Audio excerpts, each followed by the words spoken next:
Ova bolnica je ugovorena za iznos od 43 miliona maraka. Prema procjenama koje mi imamo, ona je koštala 35 miliona maraka. Fakturisana je za iznos od 70 miliona maraka. U ruci imam papir od Europske investicione banke.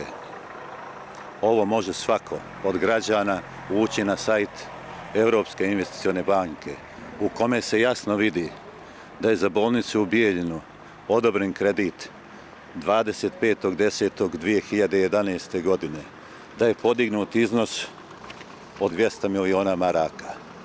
Postavlja se pitanje gdje je završila razlika između 35 miliona i 195 miliona maraka. Razlika je 160 miliona. Da li je ta razlika završila za izbornu kampanju ili punjenje džepova vrha ove vlasti? Ovo je najveća pljačka u istoriji Republike Srpske.